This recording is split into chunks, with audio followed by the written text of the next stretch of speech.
sefer inşallah adamı başlamıştır.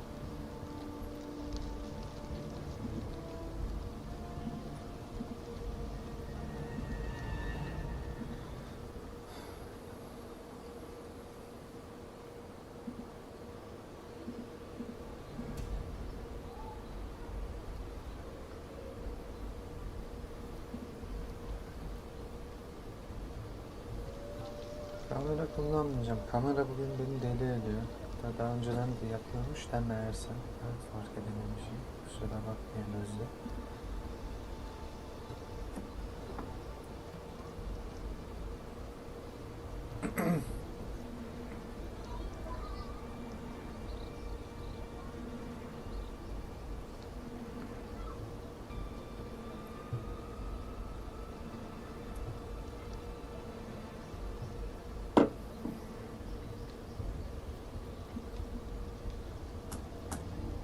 Evet, ufaktan başlayabilirim aslında.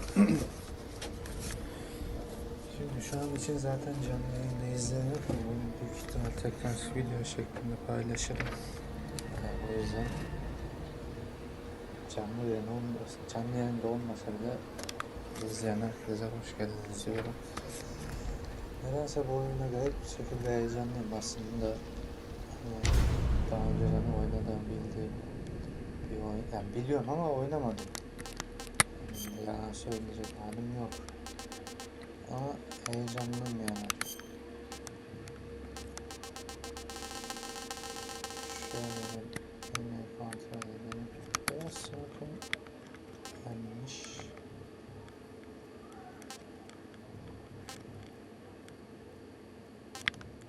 Şunları falan öğrencilerden gördüm. Tabii onlara daha erken geldiği için onları oynadık belki. Tamamen bir şekilde vermişler ama DLC falan bakmadım. Oyunu dün aldım, indirdim. Biraz önce de zaten oynamaya açıldı.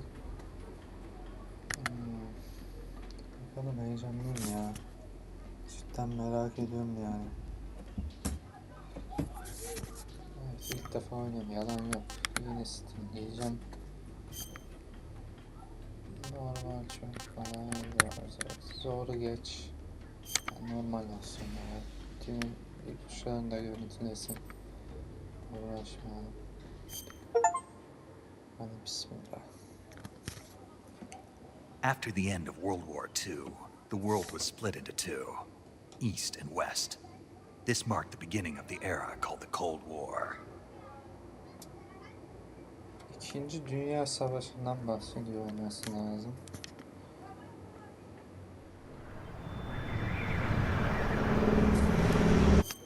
Şöyle hemen bir ayarlara girmişim. Yazını az önce sağda.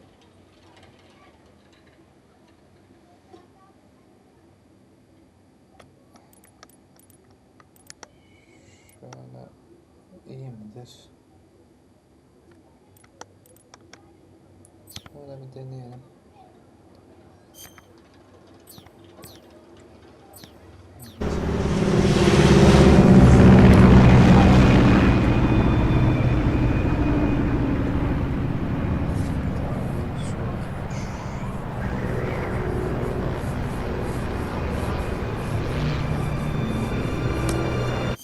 Çok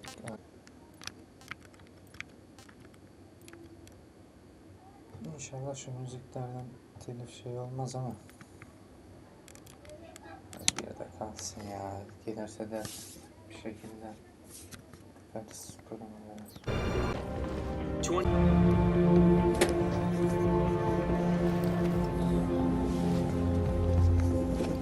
Put out that cigar. Connecting oxygen hose to interior connector. Put on your mask.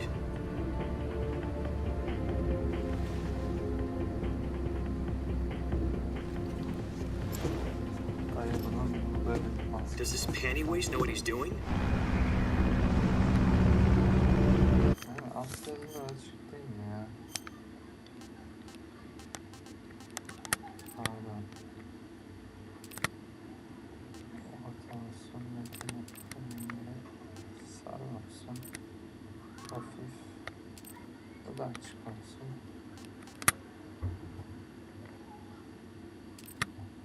Aynen. Alt, sarı, hafif, açık. Aynen. Approaching release point. 10 minutes to drop off. Hey, are you deaf? He said put out the cigar and put on your mask.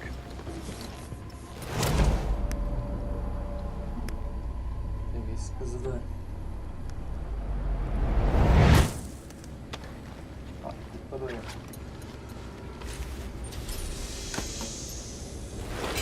Depressurization complete.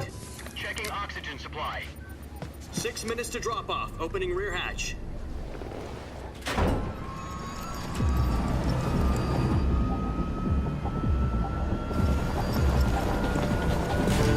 Sunrise.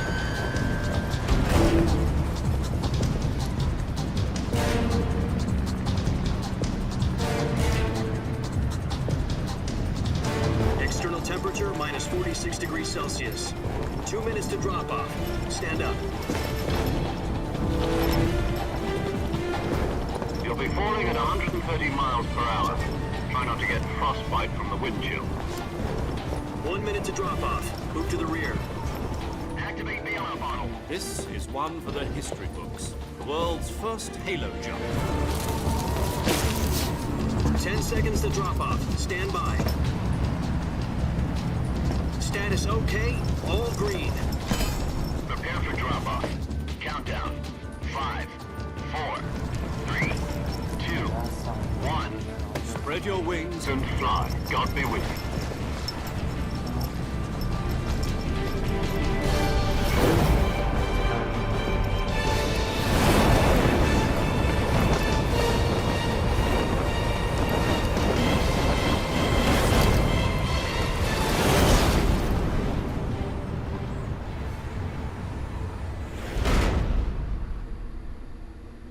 Direkt orijinal.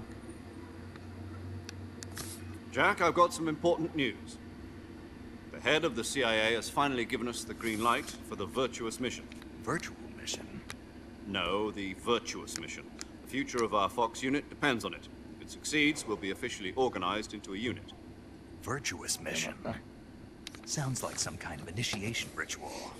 You know, don't get cocky. This isn't a training op. Right. So what exactly is this wonderful mission? Well, about 2 years ago, a certain Soviet scientist requested asylum in the West through one of our moles. His name is Nikolai Stepanovich Sokolov. He's head of the OKB 754 Design Bureau, one of the Soviets' top-secret weapon research facilities, and the East's foremost expert on weapons development. Sokolov? Isn't he that famous rocket scientist? The very same. On April the 12th, 1961, the Soviets achieved the first manned spaceflight in history. The Earth was blue, but there was no God. Well spoken. The rocket that carried Yuri Gagarin to orbit was the A-1, known as the Vostok rocket. Sokolov is said to be the man most responsible for the multi-engine cluster used in that rocket. Kusuruna bakmayın. After Gagarin's flight, Sokolov left rocket development to become the head of the newly established Design Bureau. From a lowly technician to head of a design bureau, that's quite a success story. So why do you want to defect? It seems he'd become afraid of his own creations. Afraid? Call it a crisis of conscience. And for that, he left his country and his family behind and went over the fence? Not exactly. One of his conditions was that his family was also to be taken safely to the West. We used a mole to get the family out first and succeeded in sneaking Sokolov over the Berlin Wall shortly afterwards. I was the one who conducted the operation. The security on the eastern side was still full of holes back then. Then what? We got Sokolov over in one piece, but the whole ordeal had left him exhausted, and we checked him into a hospital in West Berlin. It took him 2 weeks and more than 600 miles to get from the research facility in the Soviet Union to Berlin.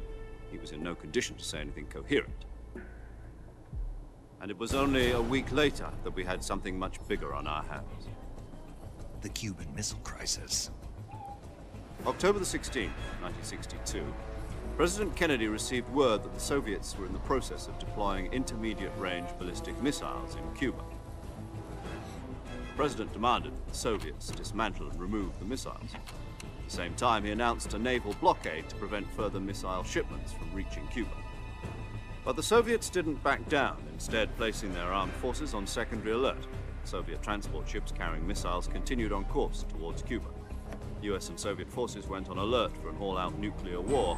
Frantic negotiations were conducted through the UN's Emergency Security Council and unofficial channels to end the hair-trigger standoff. Finally, on October the 28th, the Soviet Union agreed to remove its missiles from Cuba. And so the world avoided a nuclear holocaust. But in order to get the Soviets to pull their missiles out, we had to make a deal.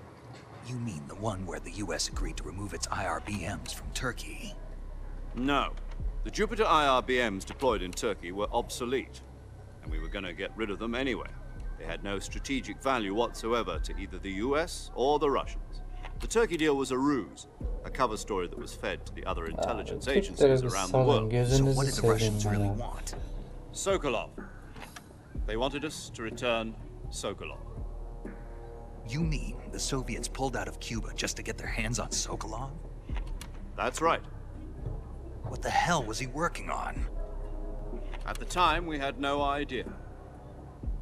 We were running out of time. It was either give up Sokolov or risk full-scale nuclear war. In the end, we had no choice. President Kennedy gave in to Khrushchev's demand. The next day, I got Sokolov out of the hospital, handed him over to agents on the eastern side. Sokolov kept on screaming, "Save me," until he disappeared from my sight. Then a month ago, we received some new information from one of our moles. About Sokolov? Yes.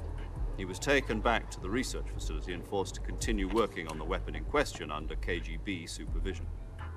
What's more, it's on the verge of completion. So what kind of weapon is it? Something to do with space rockets? No, missiles. Same technology. I guess you're right. We don't know the details, but it appears to be a new kind of nuclear device. For half a year now, the Soviets have been conducting frequent nuclear tests at Semipalatinsk. Something to do with the weapon, I assume. We're talking about a secret weapon so big that Khrushchev was ready to pull out of Cuba to get it back. Is Sokolov still in the facility? No. According to our intelligence, he's in Selinoyarsk, a place in the mountains about 3 miles to the west that's known as the Virgin Cliffs. The Virgin Cliffs. Nice name for a virtuous mission. They moved him there just recently. Why? Apparently, they're conducting a field test of the weapon, but it's our best chance to get him back. This mission would never have been possible if he was still in the research facility. This is our last chance. Sokolov must have known that too when he contacted us.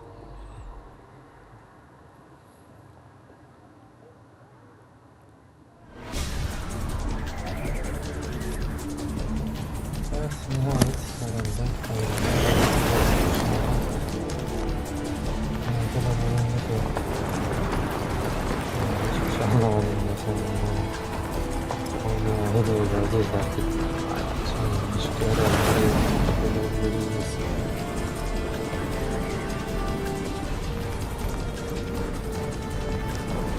Listen up, Jack. Your mission is to infiltrate Selinoyarsk in the Soviet mountains, ensure the safety of Sokolov, and bring him back to the west.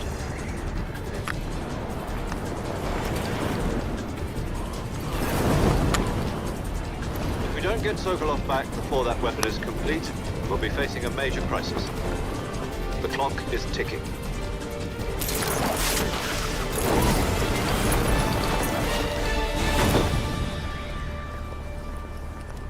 Once we've confirmed the rescue of Sokolov, stand by at the recovery point. A recovery balloon will be dropped at that point. Helium will be pumped into the balloon to inflate it. The process takes about 20 minutes. Once it's complete, the gunship's arm will latch onto the balloon and pull it up. The Fulton surface-to-air recovery system. I'm familiar with the theory. Take it easy. It's been combat-proven. Do you think Sokolov is up to it? The shock will be less than during a parachute jump, and the arm can handle up to 500 pounds. So you're planning on going over the border in a single combat talon? She's equipped with two 6-barrel 20mm Vulcan cannons, as well as two 40mm machine guns. Sounds like she could hold her own against a battalion of tanks. Even with the fuel in the reserve tank, we're facing a 4-hour time limit. If all goes well, it shouldn't take more than a few hours. Home in time for dinner. But if anything goes wrong, Döneceğim de. you'll be eating dinner, breakfast, and all the rest of your meals in the jungle.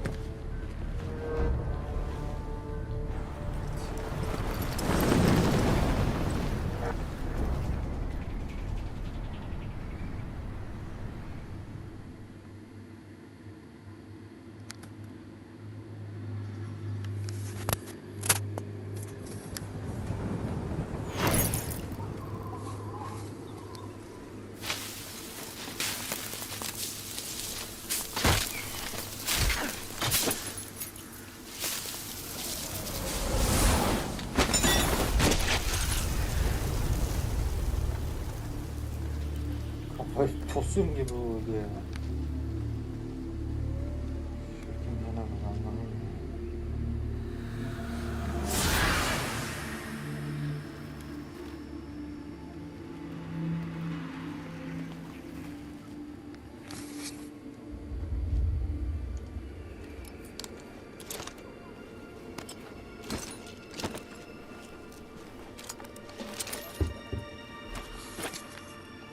Ya dayı artist misin sen ya? Bak bak hareketlere bak. Lan koydun ha. Lan koydun ha. Tamam. Evet. Bir saat arasan da gösterelim. Adamın kim olduğunu anlıyor musun yani?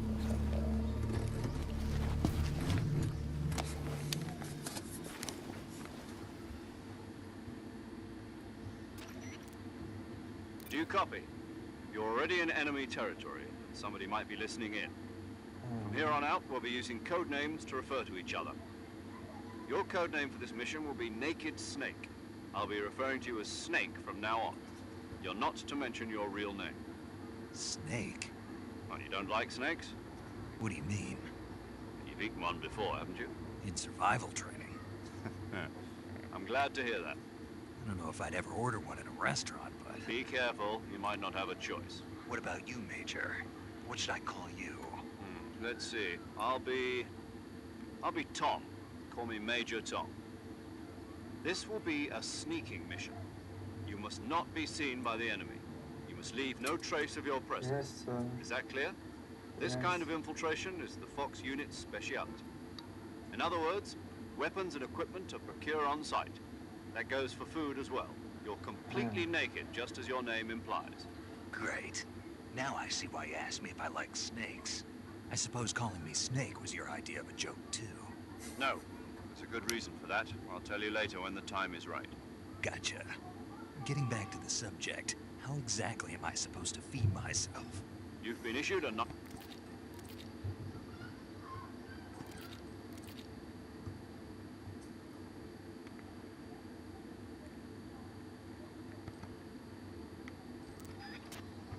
Devam et ya. Hadi bakalım sineği efendi.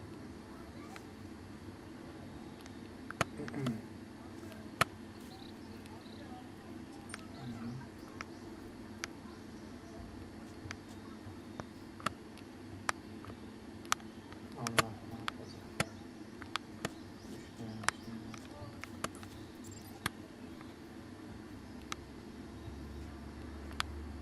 Bu aşağıdaki şey anlamadım.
Snake, Alo. where do you think you're going? You can't Anladım. expect to proceed with the mission without any weapons or equipment. First, you'll need to recover your backpack. It's caught on a tree to the south. Press the action button to climb the tree and retrieve your backpack. Tamam. Is that clear? Yes.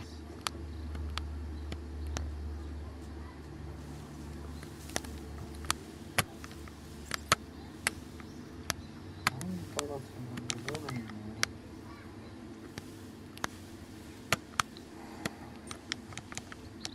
Aa, bu değil mi?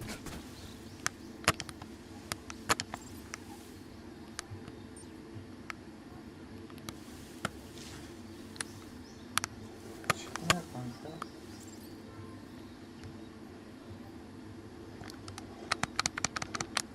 Allah çıkmıyor ya. Dayı.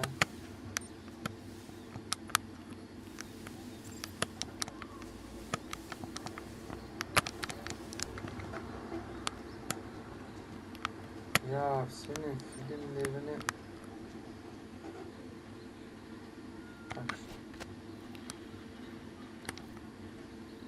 Sen ya.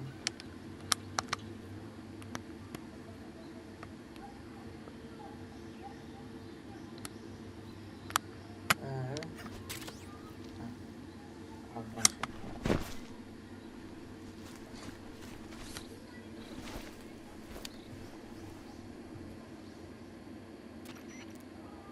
I see you've retrieved your backpack, Snake.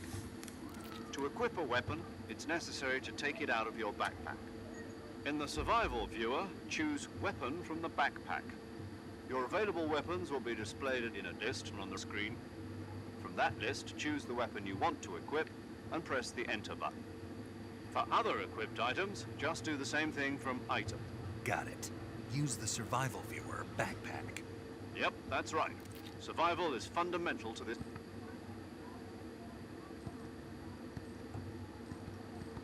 Tamam, öğreniriz kendine şimdi. Ya bir siktir git artık ya.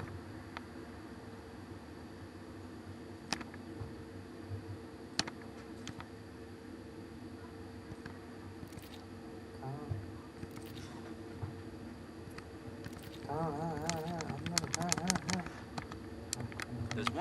There's one more person I want to introduce. And politics are a living. Yesterday's good might be. Is that why? No, it had nothing to do with you. A soldier has to follow what. There's one more person I. You are a natural born fight. A soldier is a There's one more. He has no enemy. There's one more person. That's not Ya the. bir There's a sus Allah aşkına, bir sus ya. There's one more person. Yes. It's good to hear your voicing.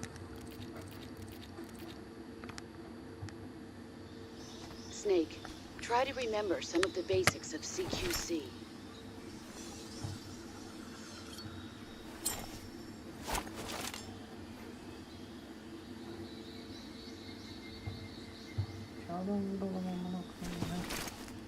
Commencing virtuous mission now.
Snake, do you see any tufts of grass?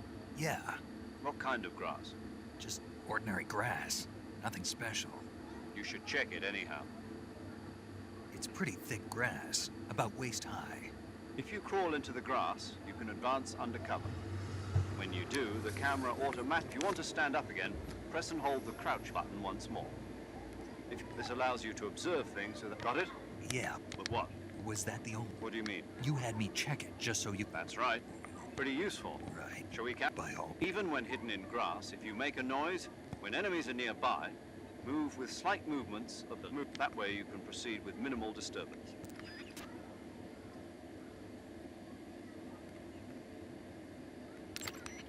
Saving the game, Snake? Evet.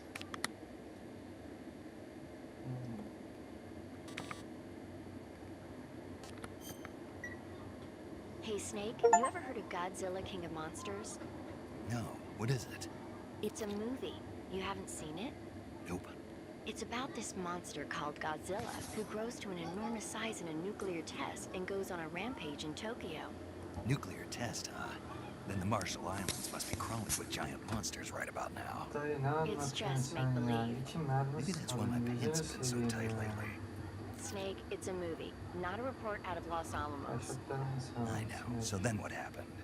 Godzilla is immune to all weapons, and humanity has no way to stop the Güzel monster. arkadaşlar, bir selam Dr. verirseniz Shirazawa çok develops a new sevinirim. type of weapon. But meanwhile, Godzilla is getting Beğeni, closer abone and falan closer to lütfen. Tokyo, Selam obliterating verirseniz everything in its yeterli. path. It was originally a Japanese movie, but they made an American version too. It's mostly mindless fun. No, what is it? It's a movie.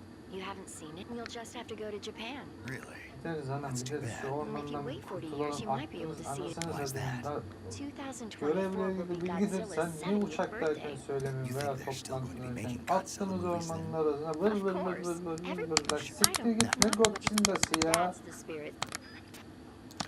Siktir. Aman adamın karısı, şurada gizli görevdeyiz, Godzilla anlatıyor ya. Siktirin Godzilla, çocuk musun sen ya?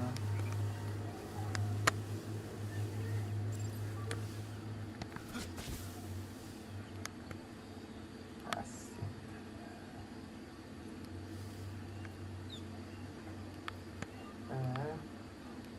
Ya siktir git, kaç anasını satayım ya.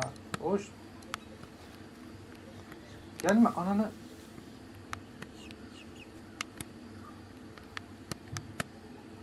Ne yaptın?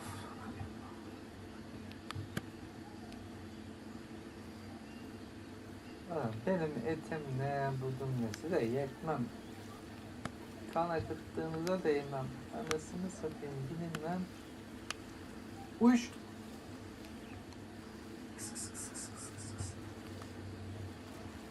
Buraya geldik de onu geçmeye yok.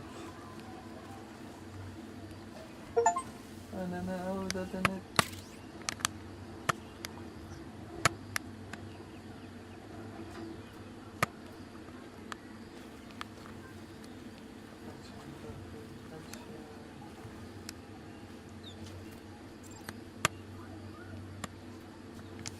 Tamam.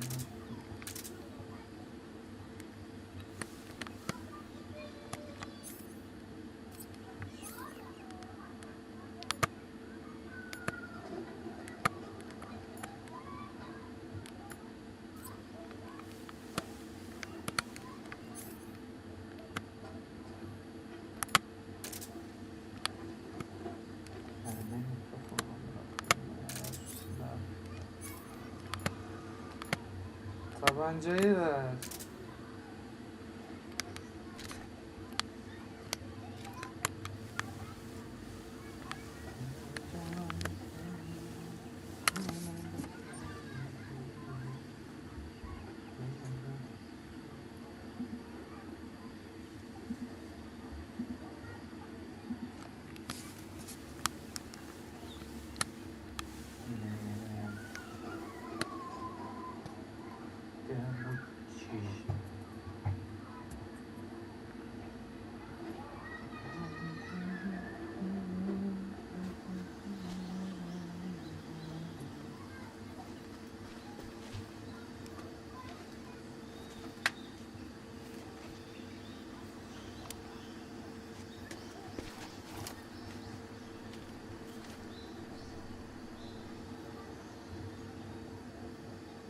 Major, I've spotted 2 enemy soldiers.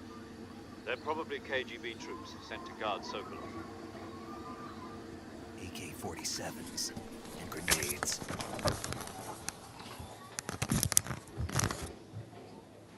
Snake, your presence in Soviet territory is already a violation of international law. We can't let the Kremlin find out that the CIA and the American government are involved. Contact with the enemy is strictly prohibited. Don't engage them in battle either. This is a stealth mission. Got that? The Major is right. The point of this mission is to sneak through the jungle without being seen. The success of the mission depends on how well you use your camouflage. Change your camouflage by selecting camouflage from the survival Ablacım viewer. biz o işleri The açtık. uniform option lets you pick your uniform, while the face option lets you change your face paint. Choosing camouflage that blends in with your surround. Also, don't forget that if you just stand up and run around like an idiot, you're bound to be spotted. But if you crawl instead, you should be able to You can see how effective your camouflage is by looking at the camo index. The camo index shows the higher the value. Aman akodumun çocuğu 2 saat ne ananı mı siktiriyorsun orada? Ne yapıyorsun? Niye gelmiyorsun amına koyayım? Ya yat geri.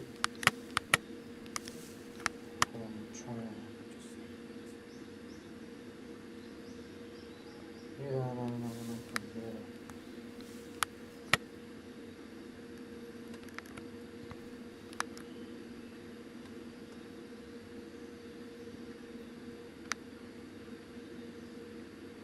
Yanlış düşemez. Yalandan ya. La oğlum bir siktir git sen de. Ananın amı.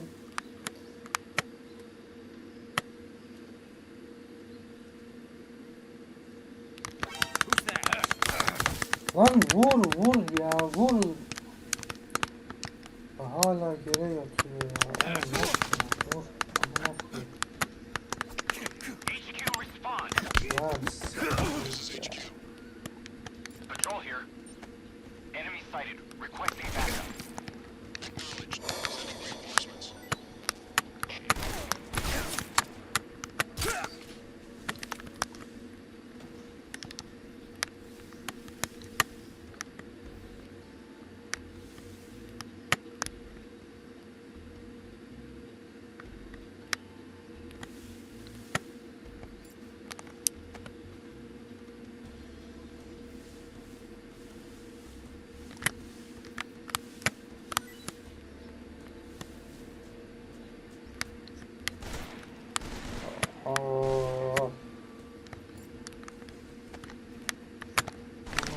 Bırak şunu ya, bırak şunu ya. Ha onu koş adam. Ne yapıyorsun ya? Tüm şeyi üstümüze saldın ya. Oğlum ne yapıyorsun sen ya?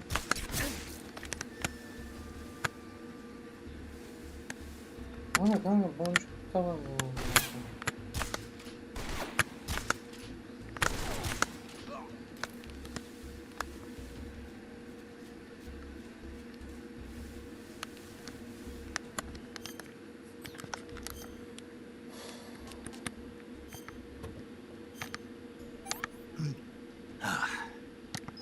I want some more.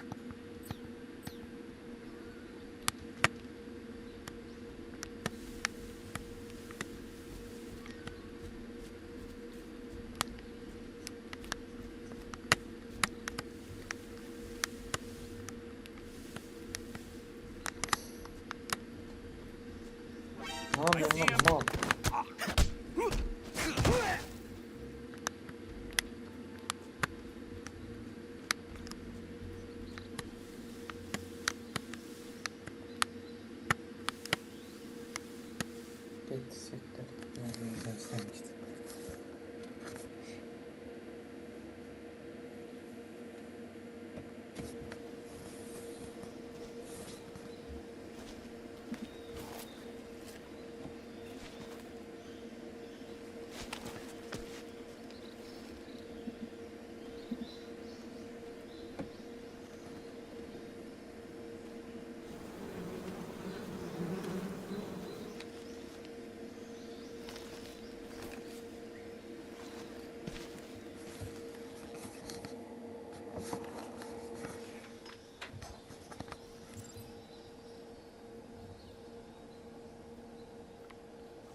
Yeni City. Vay vay vay.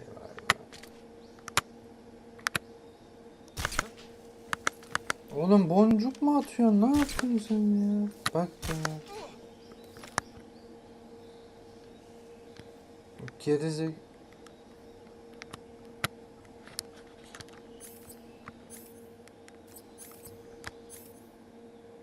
Burada mı değişiyor?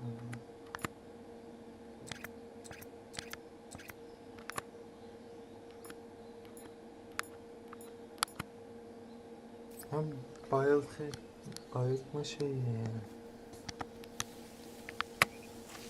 İyi de ben öldürmek istiyorum anasını satayım ya.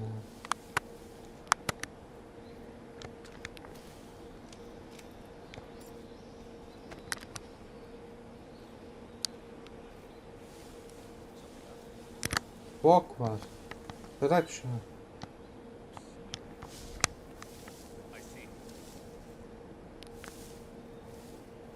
Bir iki kişi geliyorlar ya. Yuh.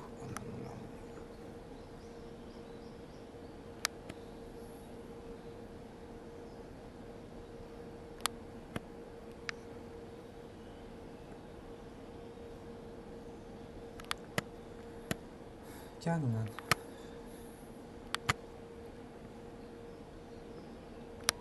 Bu dangalak nerede?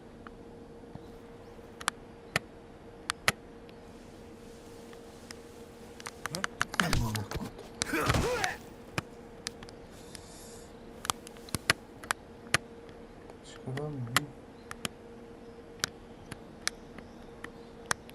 Köprüyü...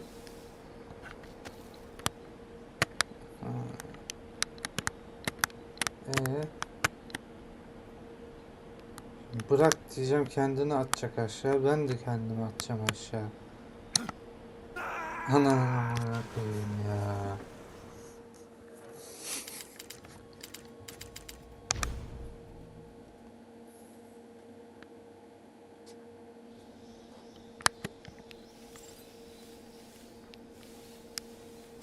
Yok kanka, sen ateş etme.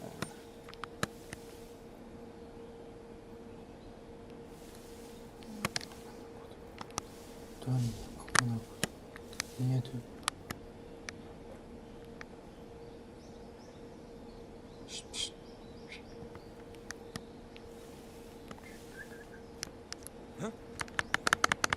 Lan ya, sinek misin ne yarramsın, yeter artık ya. Amına kodumun çocuğu, bir şeyi tut da öldür daha bok. Gerizekalı ya. Neyi bekliyorsun acaba? Neyi? Bak şimdi.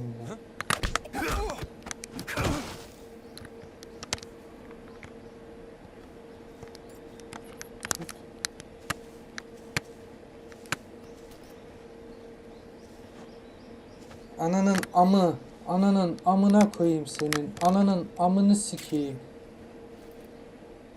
Ya Allah belanı versin. Seni yapanın ben amına koyayım ya.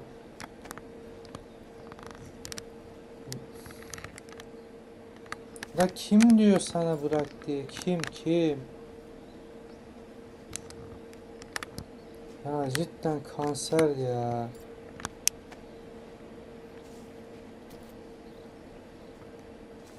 Heh, öbürüne gözü gamına göm, ondan sonra yat ananın amı, yat.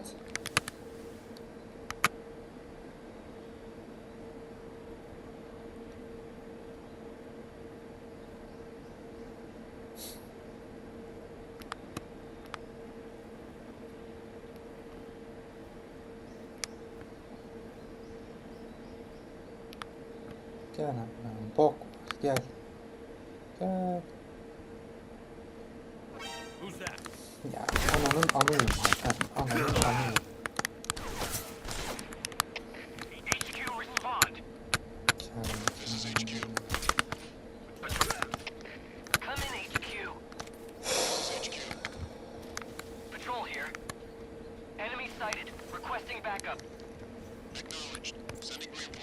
Ya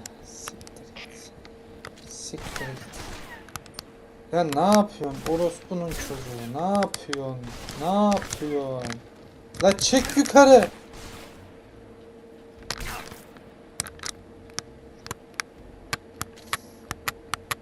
Ya ananızı.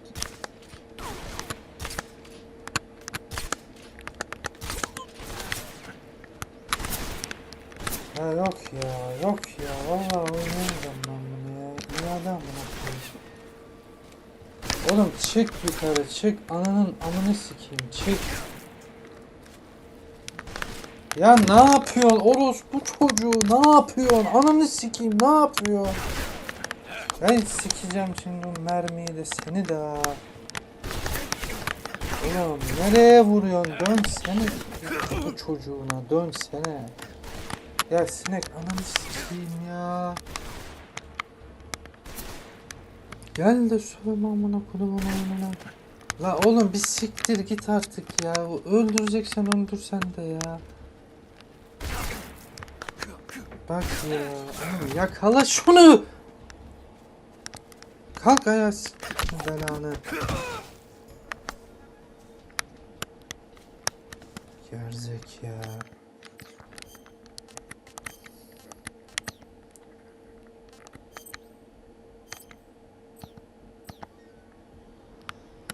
Belanı sikeyim senin belanı.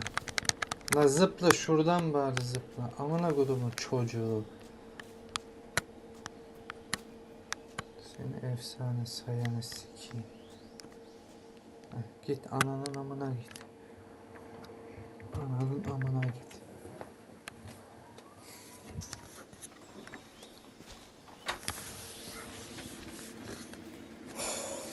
Nereden bulaştık ya?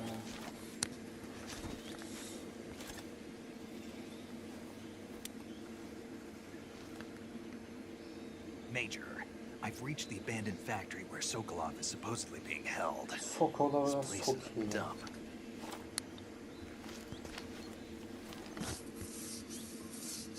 I can't see Sokolov from here. Security is pretty tight. There are sentries posted around the perimeter. I wonder how many are inside.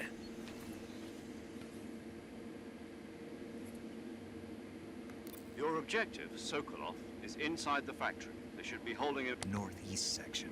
Got it. Be careful. Your mission is he must not be exposed to any kind of danger. Do not approach. Right. Oh, and one more thing. You mean there's more? No, it's just that when you get to... And that is? Sorry for being so late. Is that all? Yes. Understood.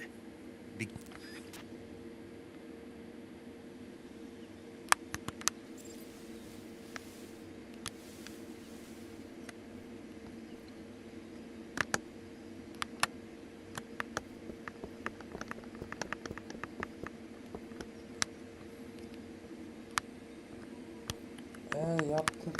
Hani yok mu yani?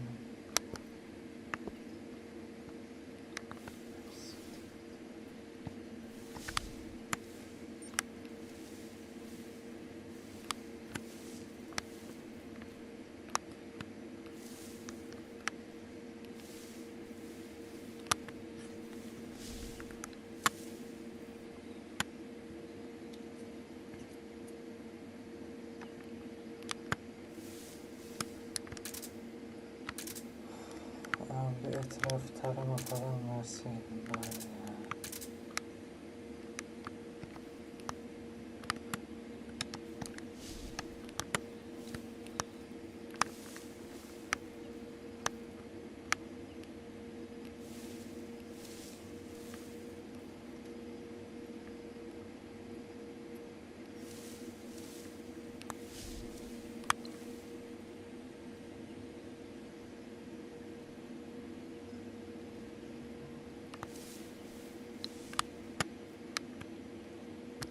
Ben de alayım kendimi. İt.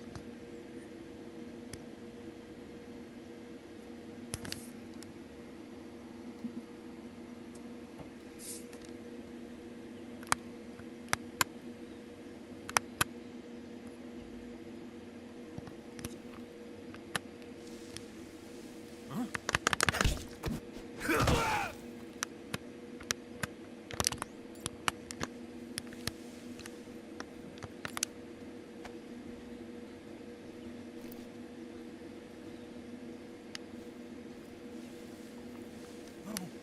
Ananız. Yat. Yat ya. Öf. Öf.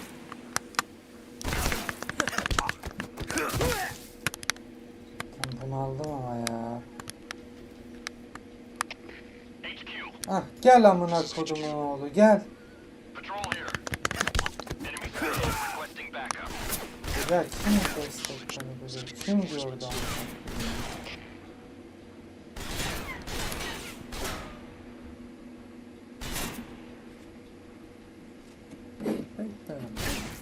Oha orospu çocuğu nereye kaçıyor?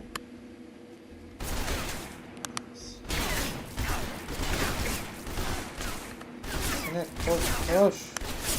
Oğlum nereden geldiniz? Oha amına koyayım. La çüş çüş çüş.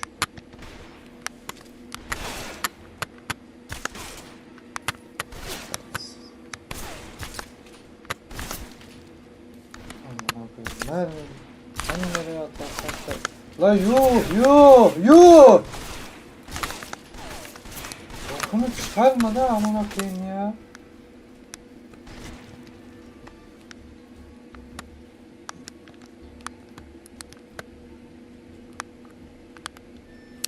Siktiğimin amına kodumun oynamı.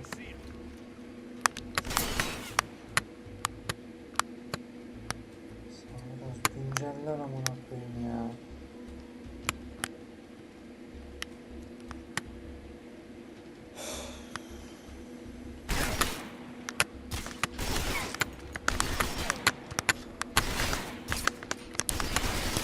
Nereye sıkıyorsun sinek?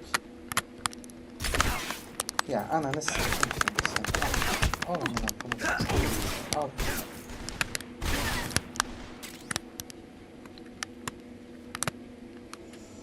Ya ananın ama it.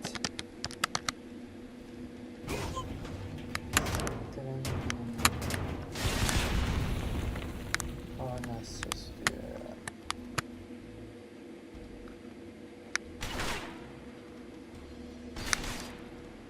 Sabaha kadar spam olmaz inşallah. Bunlar da şeye ne kadar bilmiyorum ki.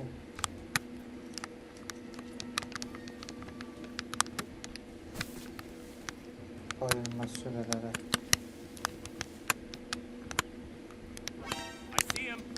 Bu çocuğu. Ya.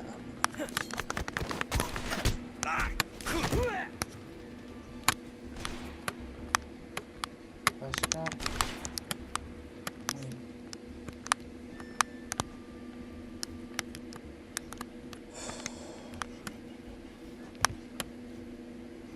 Ya ne yapma oğlum?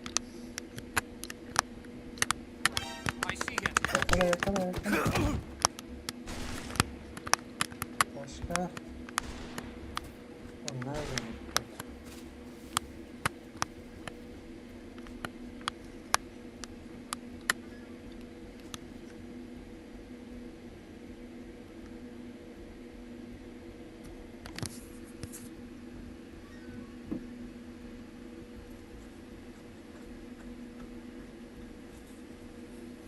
şimdi bu süre bitince beni rahat bırakacaklar mı?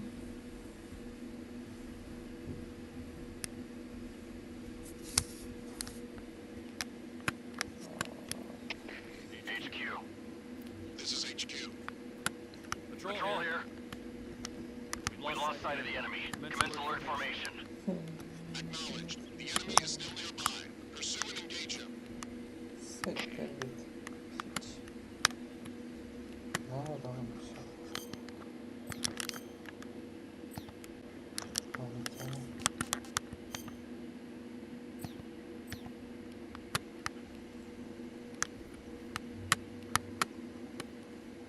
Burayı göstermedim o amına koyayım bu çocuğu.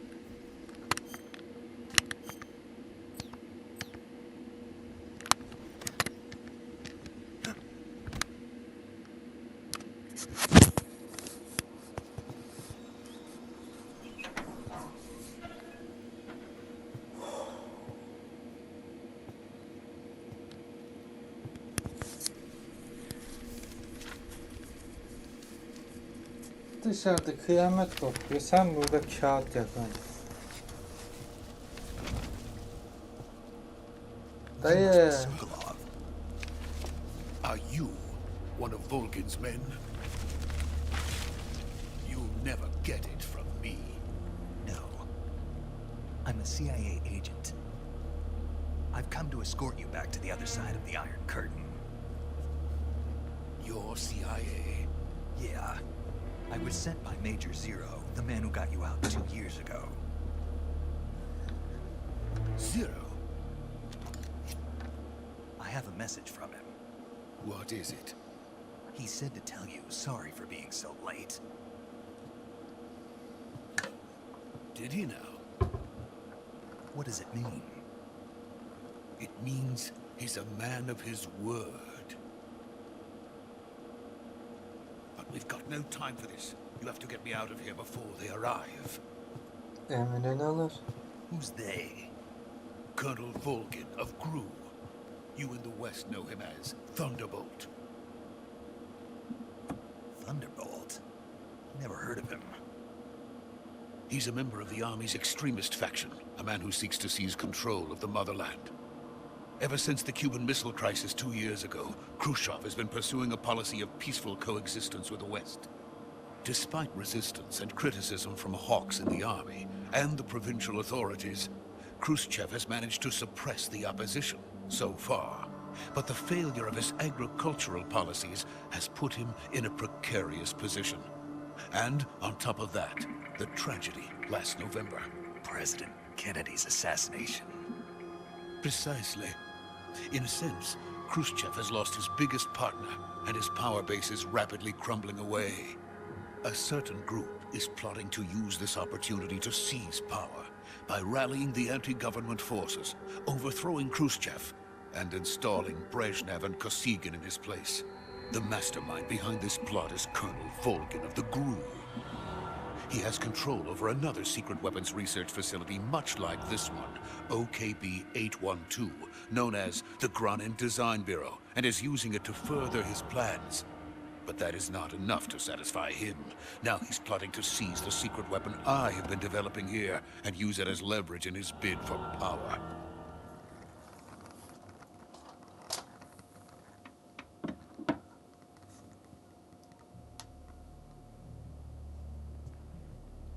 The intelligence says that they are going to make their move during the test. Then, the soldiers outside. Exactly. They wouldn't need that many men just to keep me inside. Their orders were to prevent Colonel Volgin from capturing me.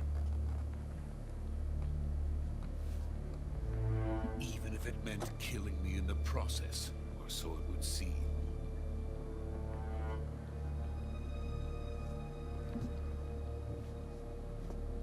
Volgin will come. I'm sure of it. You must get me out of here before then. Leave it to me. By the way, your Russian is superb. Where did you learn to speak it? Ajanız gerizekalı tabi bilmiyoruz. Mal. Is that Ananın so? America is truly a frightening country.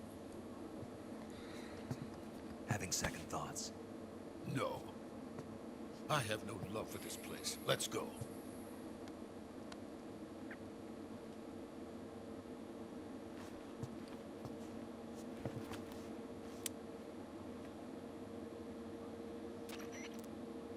Major, this is Snake. Sokolov is safe with me. He's doing fine. No injuries.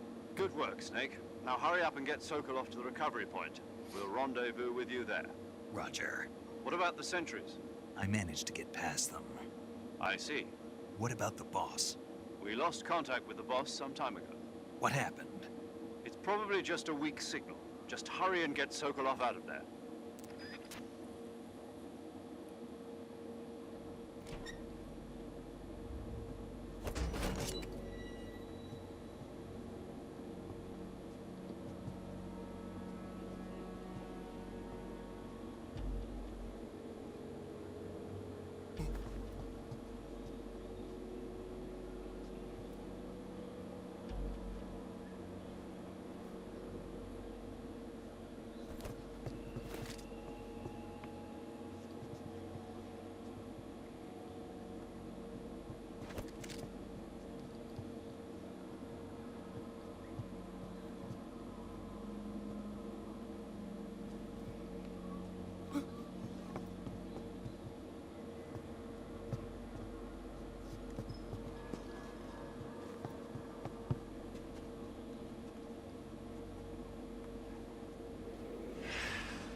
çıkması. Gizlilikte kötü olabilirim ama teke tek de ananıza bakacağım.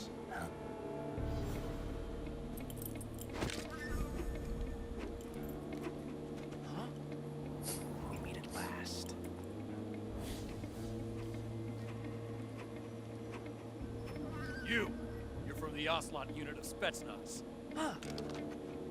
What's a crew soldier doing here? Soldier?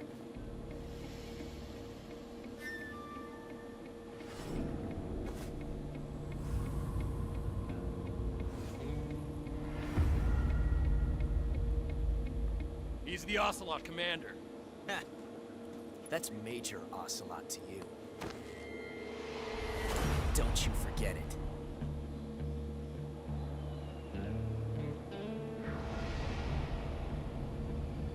Sokolov is ours. Get out of here. And Ocelot never lets his prey escape. What? Ya kocama sen tam bir delisin ya.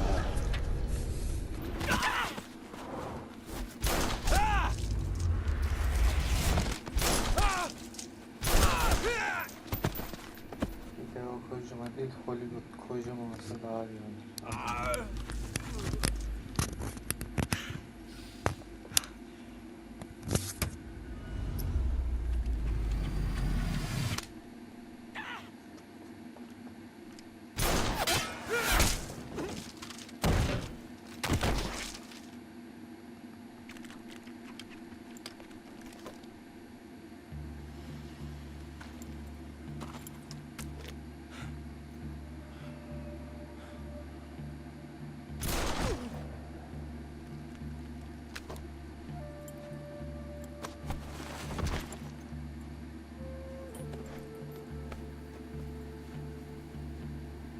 I can't say it feels good to kill a comrade, even if it is for the crew. Sokolov, take cover.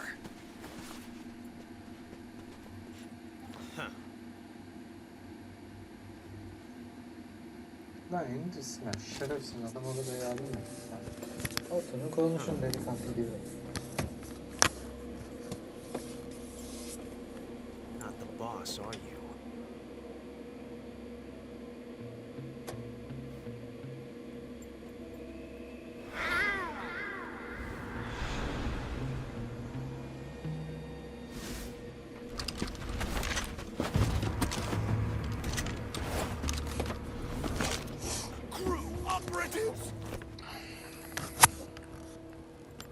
What is that stance? Huh. That gun.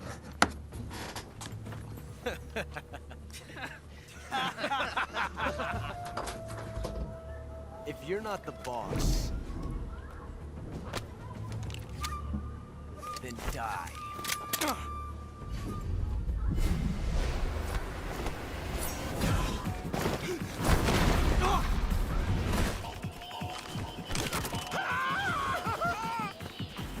Major! Leave it! Shoot the other one!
You ejected the first bullet by hand, didn't you?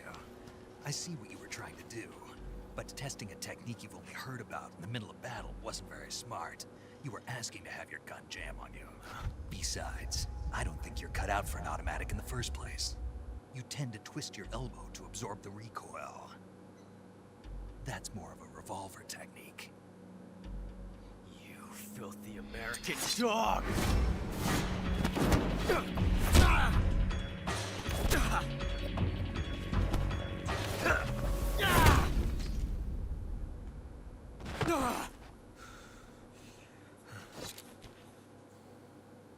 But that was some fancy shooting.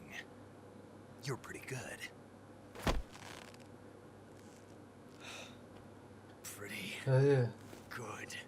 pes etmeyi öğrenmeyeceksin sen ya.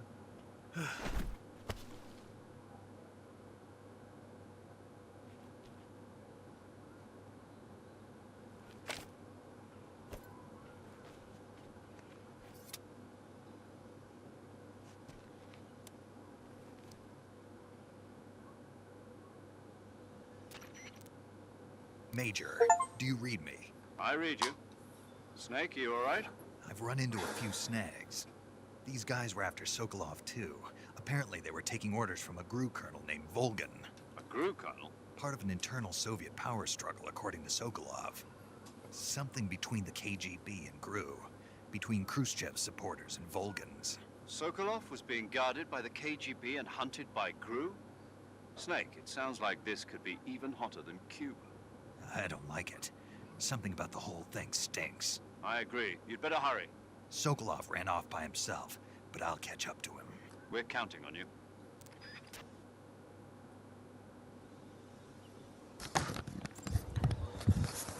Al başına belayı. Uğraş dur şimdi.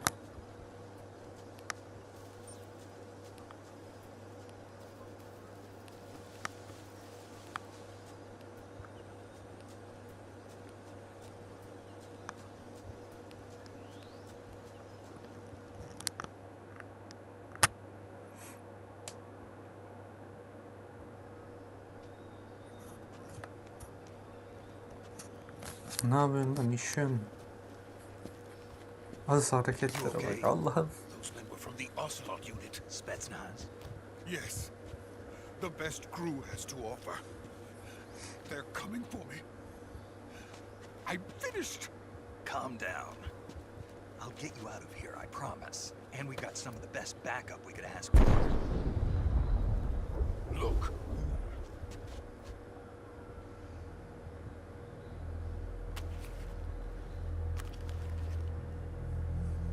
That's what they were making you build. Yes. The Shagohod. The treading behemoth. A tank capable of launching nuclear IRBMs. It can launch nuclear missiles from that kind of terrain. Oh, yes. And without support from friendly units. A nuclear-equipped tank capable of operating solo.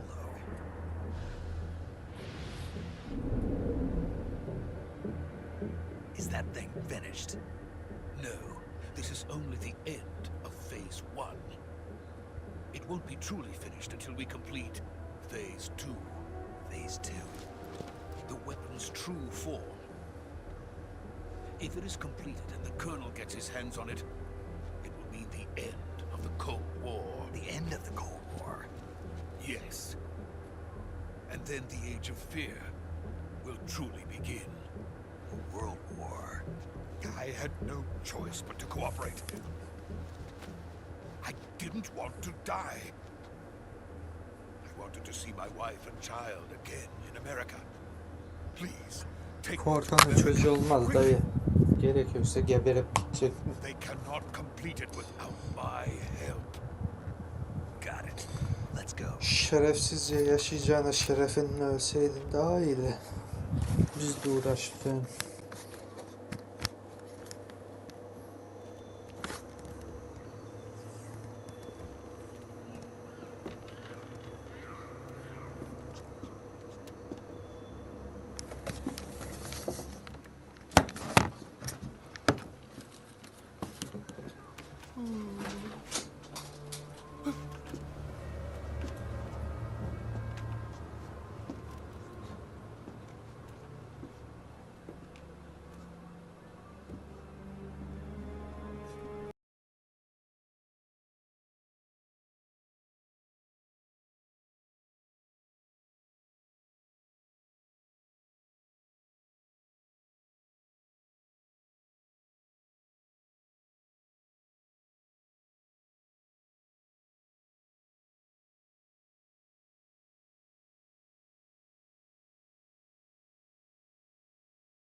What are you doing here?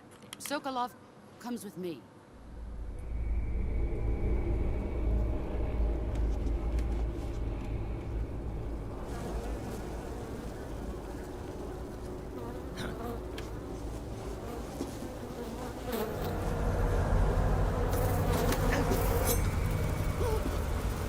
Hornets.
It's raining blood. Is he crying?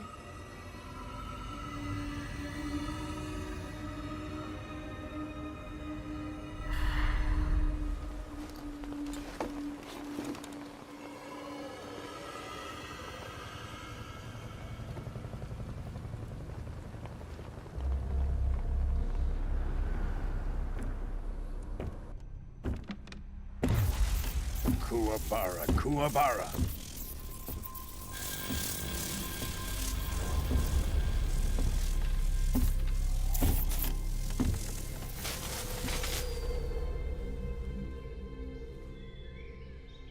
Ah, what a joyful scene. Colonel Vogan. Welcome to my country. And to my unit.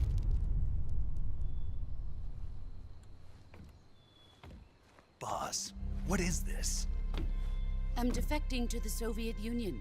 Sokolov is a little gift from my new hosts. Recoilless nuclear warheads.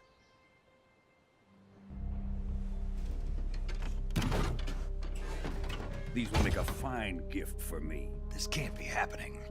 Who is he? Another one of your disciples? Are we taking him with us? No, this one is still just a child. Too pure for us Cobras. He has not yet found an emotion to carry into battle. What are you talking about? Think you can pull the trigger?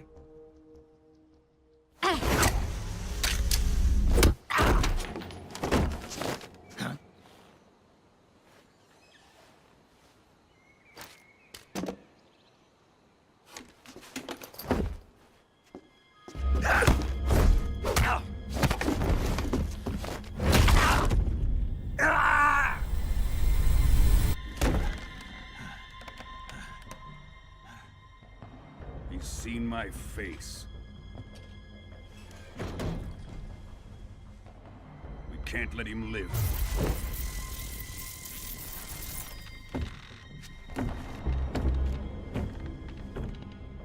If Khrushchev finds out about this, we're finished.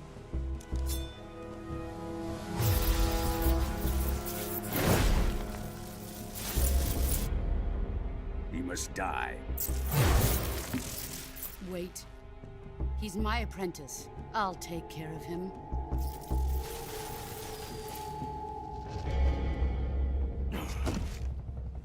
Jack, you can't come with us.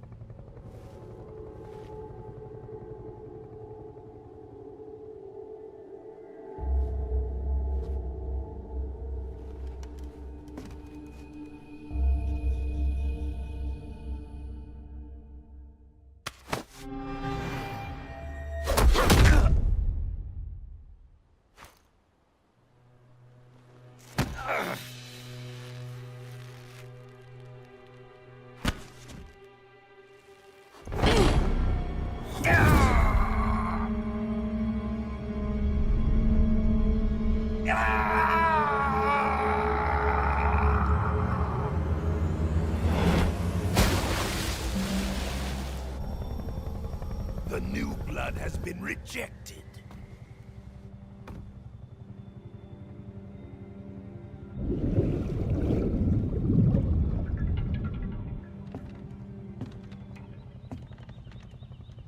Are we done here? Now, onto Sokolov's research facility. Shagohod is ours.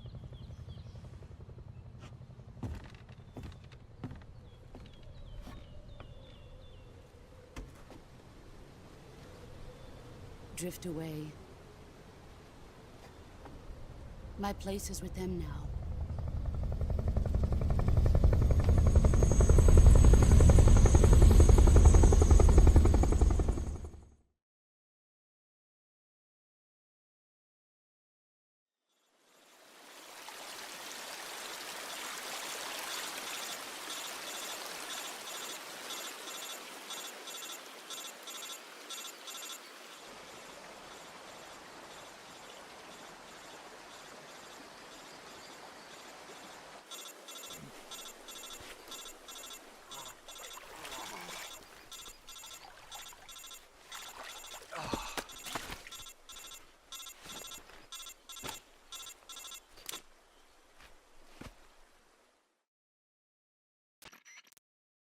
Snake, can you hear me?